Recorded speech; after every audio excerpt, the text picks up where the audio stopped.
welcome to my YouTube channel. So, today we are discussing about the differences between tort and breach of contract. So, ഇപ്പോൾ നിങ്ങൾ എക്സാമിന് വേണ്ടി prepare ചെയ്യുന്ന ടൈമാണ്. അതുകൊണ്ട് തന്നെ നിങ്ങൾ മെയിനായിട്ട് ഇപ്പം ചെയ്യേണ്ട ഒരു കാര്യം എന്ന് പറഞ്ഞു കഴിഞ്ഞാൽ നന്നായിട്ട് വായിക്കുക. ടോർട്ടിൻ്റെ ബുക്കും പുസ്തകങ്ങളും പിന്നെ നിങ്ങളുടെ പേഴ്സണലായിട്ട് നിങ്ങൾ തയ്യാറാക്കിയിരിക്കുന്ന നോട്ട്സൊക്കെ നിങ്ങൾ റിപ്പീറ്റ് ചെയ്ത് വായിക്കുക. ഇപ്പം ഈ വീഡിയോ ആണെങ്കിലും ഏതൊരു യൂട്യൂബ് ചാനലിലെ വീഡിയോ ആണെന്ന് പറഞ്ഞാലും അതൊക്കെ എക്സാമിൻ്റെ തലേന്നൊന്ന് കേട്ട്, അതായത് ഒരു ജയിക്കാനുള്ള മാർക്കിന് വേണ്ടി നമ്മൾ പറഞ്ഞു തരുന്നതായിരിക്കും. അപ്പം അതിൻ്റെ ബലത്തിൽ ഒരിക്കലും നിങ്ങൾ എക്സാം എഴുതാതിരിക്കുക. നിങ്ങൾ ഓൾറെഡി പഠിച്ചിട്ട് ഒരു റിവിഷൻ പോലെ മാത്രം ഈ വീഡിയോസ് കേൾക്കാൻ ശ്രമിക്കുക. So let start. ഇനി ടോർട്ടും ബ്രീച്ച് ഓഫ് കോൺട്രാക്റ്റും തമ്മിലുള്ള വ്യത്യാസം എന്താണെന്നാണ് ഞാൻ ഈ വീഡിയോയിൽ പറയാൻ പോകുന്നത്. First one is tort is A civil wrong. Tort എന്ന് വെച്ചാൽ എന്താണ്? ഒരു സിവിൽ റോങ് ആണ്. ഇനി ബ്രീച്ച് ഓഫ് കോൺട്രാക്റ്റ് എന്ന് പറഞ്ഞു കഴിഞ്ഞാൽ ദ എഗ്രിമെൻറ്റ് ഈസ് വയലേറ്റഡ് എന്നാണ് അതിനർത്ഥം. ഇനി സിവിൽ റോങ് ടോർട്ട് ഒരു സിവിൽ റോങ് ആണെങ്കിൽ ബ്രീച്ച് ഓഫ് കോൺട്രാക്റ്റ് എന്താണെന്നാണ് ഞാൻ പറഞ്ഞത്? The agreement is violated. അതായത് രണ്ട് പാർട്ടീസ് തമ്മിലുള്ള ഒരു എഗ്രിമെൻറ്റ് വയലേറ്റ് ചെയ്യുകയാണെങ്കിൽ, അതിലേതെങ്കിലും ഒരു പാർട്ടി വയലേറ്റ് ചെയ്യുകയാണെങ്കിൽ അതിനെ ആയിരിക്കും ബ്രീച്ച് ഓഫ് കോൺട്രാക്റ്റ് എന്ന് പറയുന്നത്. ഇനി ഈ രണ്ട് തെറ്റിനും, അതായത് സിവിൽ റോങ്ങിനും എഗ്രിമെൻറ്റ് വയലേറ്റ് ചെയ്യുന്നതിനും ഉള്ള റെമഡീസ് എന്തൊക്കെയാണെന്ന് നോക്കാം. ടോർട്ടിനാണെങ്കിൽ അത് അൺലിക്വിഡേറ്റഡ് ഡാമേജസ് ഓർ കോമ്പൻസേഷൻ ആയിരിക്കാം. എന്താണ്? ടോർട്ടാണെങ്കിൽ remedy is unliquidated damages or compensation. എന്ന് വെച്ചാൽ amount payable is not predetermined. എന്താണ്? എത്രയാണോ കോമ്പൻസേഷൻ അടയ്ക്കേണ്ടത് എന്നുള്ളത് ഓൾറെഡി പ്രീ ഡിറ്റർമൈൻ ചെയ്തിട്ടുണ്ടാവില്ല. അത് തീരുമാനിക്കുന്നത് ആരായിരിക്കും? കോടതിയായിരിക്കും. കോടതിയാണ് എത്ര രൂപയാണ് കോമ്പൻസേഷൻ കൊടുക്കേണ്ടതെന്ന് തീരുമാനിക്കുന്നത്.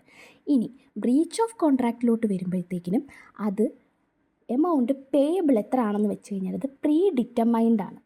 അത് എത്രയാണോ നമ്മൾ കോമ്പൻസേഷനായിട്ട് കൊടുക്കേണ്ടതെന്നുള്ളത് ഓൾറെഡി ആ എഗ്രിമെൻറ്റിൽ ഉണ്ടായിരിക്കും. അതുകൊണ്ട് തന്നെ ബ്രീച്ച് ഓഫ് കോൺട്രാക്റ്റിൻ്റെ റെമഡി എന്ന് പറയുന്നത് liquidated damages specified in the contract. കോൺട്രാക്റ്റിൽ എന്താണോ കൊടുത്തിരിക്കുന്നത് അതായിരിക്കാം നമ്മൾ കോമ്പൻസേഷനായിട്ട് കൊടുക്കേണ്ടത്.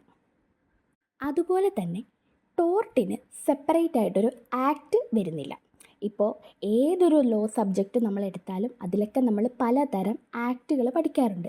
അതേസമയം ടോർട്ടിൽ അങ്ങനെ സെപ്പറേറ്റ് ടോർട്ടിൻ ബേസ് ചെയ്തൊരു ആക്ടില്ല. ഇത് നമ്മുടെ ടോർട്ടിൻ്റെ ബേസിസ് എന്ന് പറയുന്നത് കോമൺ ലോ ആണ്. കോമൺ ലോ എന്ന് പറഞ്ഞാൽ എന്താണെന്ന് അറിയാലോ? English law. So there is no act for this. Only common law is the basis. Common law, അതായത് ഇംഗ്ലീഷ് ലോ ആയിരിക്കും ഇതിൻ്റെ ബേസ് എന്ന് പറയുന്നത്. ഇനി ബ്രീച്ച് ഓഫ് കോൺട്രാക്റ്റ് എന്ന് പറയുമ്പോഴത്തേക്കിനും അതിനെന്താണ്? ഒരു ആക്ട് ഉണ്ട്. ആ ആക്ടിൻ്റെ പേരാണ് ഇന്ത്യൻ കോൺട്രാക്റ്റ് ആക്ട് എന്ന് പറയുന്നത്.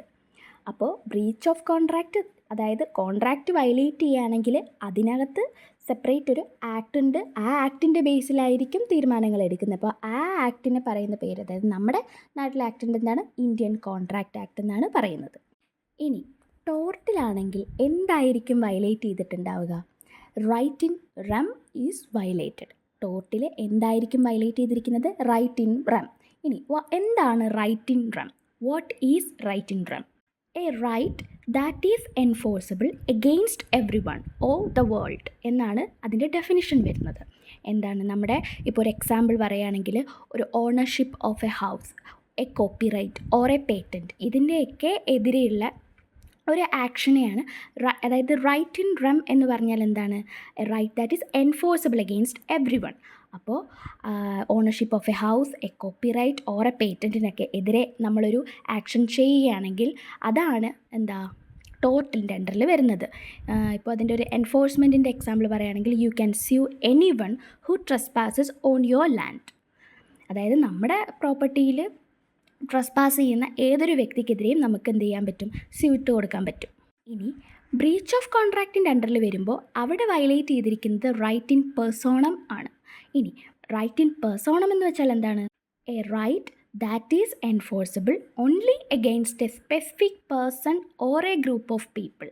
അതായത് ഒരു സ്പെസിഫിക് പേഴ്സണെതിരെയോ അല്ലെങ്കിൽ ഒരു ഗ്രൂപ്പ് ഓഫ് പീപ്പിളിനെതിരെയോ ഉള്ള ഒരു റൈറ്റിനെ വയലേറ്റ് ചെയ്തിരിക്കുകയാണ്. അപ്പം അതാണ് എന്തായിട്ട് വന്നിരിക്കുന്നത്, ബ്രീച്ച് ഓഫ് കോൺട്രാക്റ്റിൻ്റെ അണ്ടറിൽ വന്നിരിക്കുന്നത്.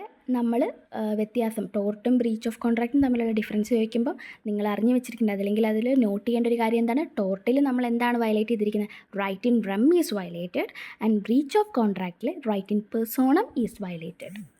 ഇനി നമ്മൾ ടോർട്ടിൻ്റെ കേസ് എടുക്കുകയാണെങ്കിൽ law primarily fixes the duty violated.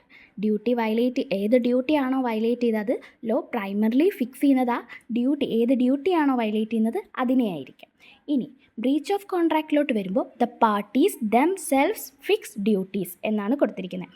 അപ്പം ടോർട്ടിൻ്റെ അണ്ടറിലാണെങ്കിൽ law primarily fixes the duty violated and breach of കോൺട്രാക്റ്റിലോട്ട് വരുമ്പോൾ the parties themselves fix duties. ഇനി ടോർട്ടിൽ motive is relevant in assessing damages in case of tort. ഒരു ടോർട്ടിൻ്റെ case വരുമ്പോൾ അതിൽ ഡാമേജസ് അസസ് ചെയ്യണമെങ്കിൽ അതിൻ്റെ പിന്നിലുള്ള മോട്ടീവ് എന്താണെന്നുള്ളത് റെലവൻ്റ് ആയിരിക്കണം.